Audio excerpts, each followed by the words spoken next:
Les quads du segment 200-300 cm3 ont étonnamment le vent en poupe ces 2 dernières années. Une tendance portée par le grand public sur laquelle Gauss souhaite surfer avec son dernier né, baptisé Cooper 3.0. Et le moins qu'on puisse dire, c'est qu'Alain semble prendre beaucoup de plaisir à le mener sur les chemins. Bon, effectivement, Adrien, je prends beaucoup de plaisir à piloter ce Gauss Cooper 3.0.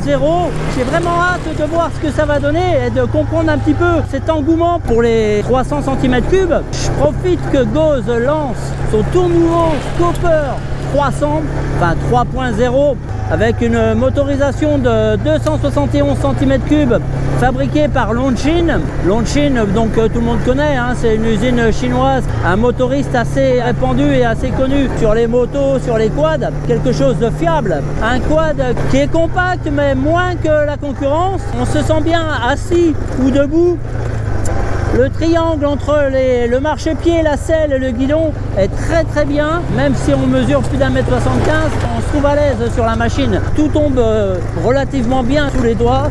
Un levier pour le frein avant, donc à droite, qui va actionner les 2 disques à l'avant, la pédale au pied droit, qui va actionner l'unique disque derrière, plus les 2 disques à l'avant, ce qui permet de rouler en toute sécurité, et il y en a largement suffisant. Il y a un bon freinage, c'est relativement agréable. C'est doux, onctueux, ça freine, ça permet de stopper les 245 kg de la machine sans aucun souci. C'est une machine qui est très facile à prendre en main, la selle est hyper confort, une selle biplace. D'ailleurs, Gauss en a profité pour mettre des marchepieds pour le passager, c'est pas anodin, ça permet d'être bien dessus, même à 2. La selle n'est pas hyper longue, mais largement pour transporter quelqu'un. En plus, on a 2 porte-paquets. Bon, c'est des porte-paquets tubulaires, on peut charger un petit peu pour emmener différentes choses. Si on va se faire une belle balade, c'est plutôt bien. Ensuite, en termes d'amortisseurs, donc on a 2 amortisseurs à l'avant de 167 mm de débattement et 163 pour l'unique amortisseur arrière. Ouais, parce que j'ai oublié de vous dire, c'est quand même un arbre rigide, donc c'est des fondamentaux. On retourne aux bases du quad, mais c'est ce qui fait tout le charme de ce quad, qui est super agréable. On comprend vraiment qu'il y a plein de gens qu'on achète. C'est facile, on est bien, on a un moteur qui est hyper généreux, il y a du couple, il y a de la puissance. Bon, la puissance ne nous a pas été communiquée par Gauss, mais j'aurais presque tendance à dire que c'est le 300 le plus puissant qu'il y a actuellement sur le marché. C'est bien desservi par l'injection Bosch, il n'y a pas d'à-coups. Après, la machine est très maniable, on tombe dans un mouchoir de poche, c'est super cool. Les suspensions sont fermes, ça travaille pour les 160 mm. Là, on va faire une courbe et je remets un peu de gaz, paf, un petit travers, un petit saut, hop là, ça tient super bien. Après là, je suis debout, je suis vraiment bien, je peux jouer avec mon corps, le poids de mon corps, ça va pas mal du tout. Là, une descente, un freinage un peu appuyé, voilà, hop, un petit travers. C'est vraiment une machine à plaisir, avec l'arbre.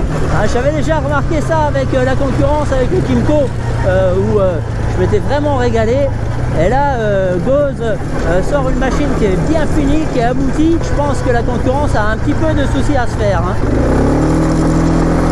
Et là, je réaccélère. Là, je suis en pleine charge. On va prendre un petit peu de vitesse pour voir un petit peu comment ça se comporte. Hop, des petites racines bien défoncées. Un virage à droite. Une petite glisse. Le virage à gauche qui s'ensuit avec un gros travers.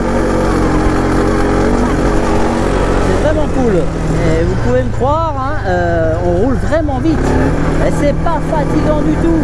Et quel moteur, quel moteur. Même quand tu as l'impression que c'est à fond, tu réaccélères, tu mets un coup sur la gâchette, ça repart. Ok, en voyant Alain s'éclater, on comprend mieux pourquoi ces modèles abordables ont popularisé le quad comme un engin de liberté grand public. Mais la randonnée dynamique n'est pas le seul aspect qu'offre le Gauss Cooper 3.0. Bon, à la base, on est quand même sur une version, on va dire, quelque peu utilitaire. C'est pas une version sportive. On va aller voir ça un petit peu dans un domaine un peu plus tranquille. Je disais version utilitaire, donc il y a un treuil, une boule d'attelage, le circuit électrique pour tracter, pour la remorque. Voilà, là je descends un petit chemin empierré. Alors il y a du frein moteur, c'est pas exceptionnel, mais il y en a. Les pneus Kingston adhèrent relativement bien, hein. Je suis surpris par ces pneus là, des pneus demi-ballon, des roues en 10, c'est pas mal du tout. J'ai vu qu'il y avait la vitesse courte, on va aller tester ça. C'est bien beau de mettre une vitesse courte, mais est-ce que c'est utile? J'ai un petit parcours trialisant. Allez, je mets en L. Les rapports passent facilement en plus. Allez, une petite descente en haut, on regarde la machine là. Là, un petit croisement de pont, une montée. Là, je suis vraiment court. Hop là.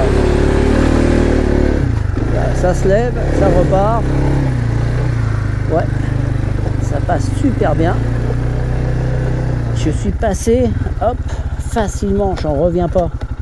Ce Cooper est vraiment surprenant. Une marche arrière pour voir. Ah ouais, la boîte de vitesse est vraiment très douce. Les rapports s'engagent facilement, c'est précis. Ça, c'est pas mal.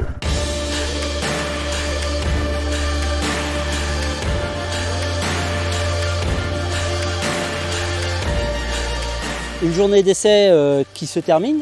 Le Gauze Cooper 3.0. Une nouveauté là qui arrive incessamment sous peu. Un look plutôt sympa comme on a pu le voir. Des porte-paquets relativement utiles. Une selle confortable et un moteur hyper généreux. Moi, ce que je vous conseille, c'est profitez-en. Essayez une machine comme ça. Si vous avez l'occasion d'aller chez votre concessionnaire, vous essayez un 300 et vous allez voir, vous allez avoir la banane. Et bon roulage.